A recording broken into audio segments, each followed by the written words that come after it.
નમસ્કાર વિદ્યાર્થી મિત્રો, તો આજે આપણે ધોરણ 7 સ્વાધ્યાય પોથી ભાગ 3માં પાઠ 9 ગુજરાતીનો રત્નભોજન તેનું સંપૂર્ણ સોલ્યુશન જોવાનું છે.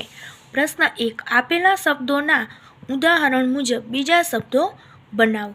પેલું છે માલ વ ગણ, તો માલ, વણ, ગણ, મા, લવ, વગ, માગ, માણ, વાણ.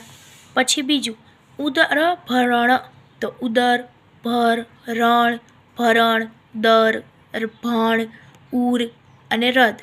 ત્રીજું વરસાવતા, તો વર, સાર, તાવ, રસા, તાર, રવ, તારવ અને સાવ.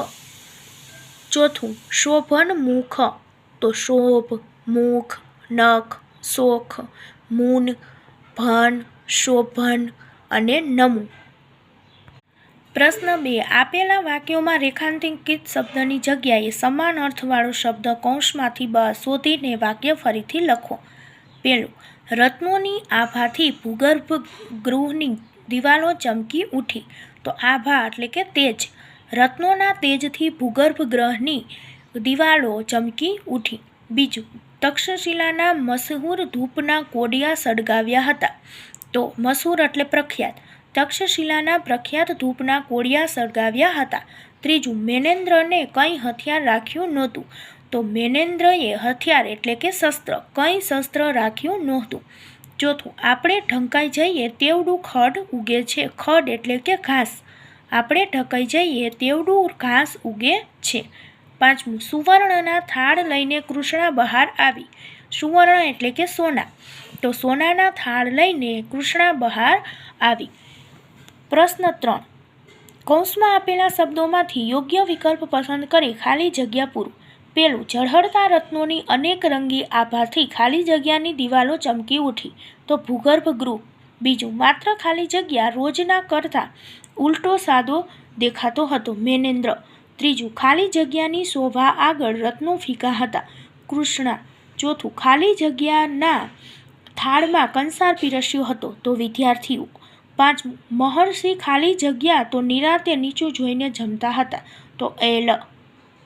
પ્રશ્ન 4. રેખાંકિત શબ્દોની જગ્યાએ પાઠમાં વપરાયેલા શબ્દો શોધી વાક્ય ફરીથી લખો. પેલું, બીજી પેટીમાં સોના રૂપાના નહીં પરંતુ સુવર્ણ રજતના ટુકડાઓ હતા. બીજું, અનેક રંગી આભાથી ભૂગર્ભ ગૃહની દિવાલો ચમકી ઉઠી. ત્રીજું, જંગલમાં જાત જાતની ઔષધિ દ્રવ્યો મળે છે. ચોથું, સુવર્ણના થાળ લઈને શોભનમુખી કૃષ્ણા બહાર આવી. પાંચમું, મહેન્દ્ર પાદત્રાણ આવાસે મૂકીને આવ્યો હતો.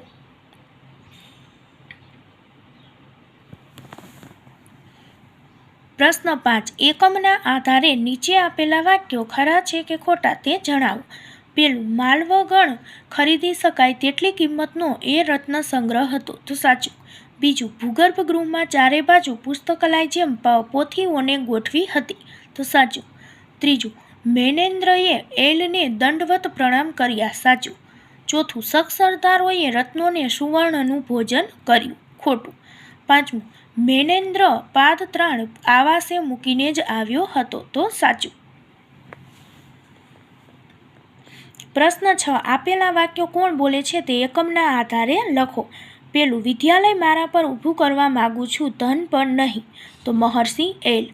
બીજું, અમે તમારી જેમ અન્ન જ ખાઈએ છીએ. તો મેનેન્દ્ર. ત્રીજું, હા હા આપણે ઢંકાઈ જઈએ તેવડું ખડ ઉગે છે. તો એક વૃદ્ધ. ચોથું, અમે સાવ જડસું છીએ. મેનેન્દ્ર.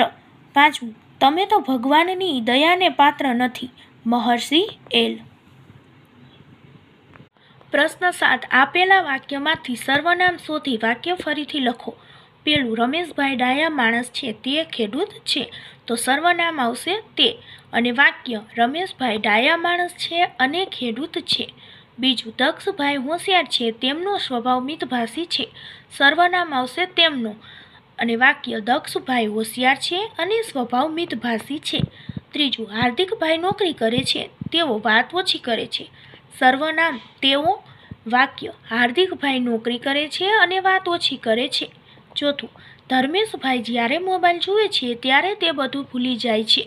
સર્વનામ તે અને વાક્ય ધર્મેશભાઈ જ્યારે મોબાઈલ જુએ છે ત્યારે બધું જ ભૂલી જાય છે. 5. આ શાળા છે અને પેલું તેનું મેદાન છે. સર્વનામ આ, પેલું અને તેનું. તો આ શાળા છે અને તેની પાસેનું મેદાન છે. પ્રશ્ન 8. પ્રશ્નોના જવાબ લખો. પેલું, કૃષ્ણાએ શક સરદારોને શું પીરસ્યું?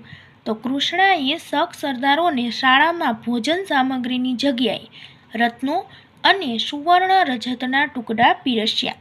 બીજું, દેવ મંદિરમાં ભૂગર્ભમાં કોણ કોણ જાય છે, શા માટે? તો દેવ મંદિરના ભૂગર્ભમાં મહર્ષિ એલ અને આનંદ જાય છે કારણ કે તેઓ શક સરદારોને સુવર્ણ અને રજતના આભૂષણો આપી પાઠ ભણાવવા માંગતા હતા. ત્રીજું, મહર્ષિના આમંત્રિતોમાં કોણ કોણ આવ્યું હતું, શા માટે? તો મહર્ષિના આમંત્રિતોમાં યમન સામંત અને તેના શક સરદારો વગેરે આવ્યા હતા કારણ કે મહર્ષિ એલે તેમને ભોજનનું આમંત્રણ આપ્યું હતું. ચોથું, મહર્ષિ એલે શક સરદારો વિશે શું ધાર્યું હતું? તો મહર્ષિ એલે ધાર્યું હતું કે શક સરદારો સુવર્ણ રજત ખાતા હશે, તેમને ત્યાં વરસાદ નહીં પડતો હોય અને તેમને ત્યાં ગાયો પણ નહીં હોય. 5. મહર્ષિ મેનેન્દ્ર અને સરદારોને કંસાર શા માટે ન પીરસ્યો?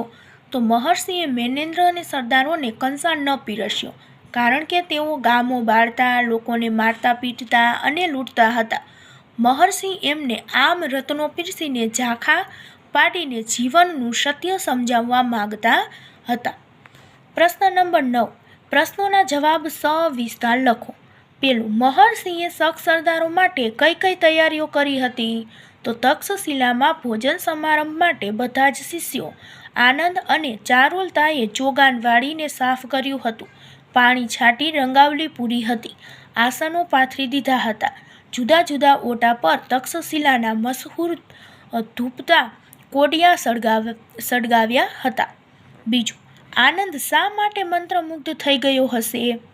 તો મંદિરના ભૂગર્ભ ગૃહમાં રહેલી પેટીઓમાં ઝળહળતા રત્નો, સુવર્ણ અને રજતના ટુકડાઓ અને રત્નોના અનેક રંગી આભાથી ચમકી ઉઠેલી ભૂગર્ભ ગૃહની દિવાલો જોઈ આનંદ મંત્રમુગ્ધ થઈ ગયો હશે. ત્રીજું, દેવ મંદિરમાં ખૂબ જ ધન હોવા છતાં મહર્ષિ શા માટે વિદ્યાલય ઊભું નહીં કરતા હોય? તો મહર્ષિ એલ પોતાના પગ પર વિદ્યાલય ઊભું કરવા માંગતા હતા, ધન પર નહીં. તેથી દેવ મંદિરમાં ખૂબ જ ધન હોવા છતાં મહર્ષિ વિદ્યાલય ઊભું નહીં કરતા હોય.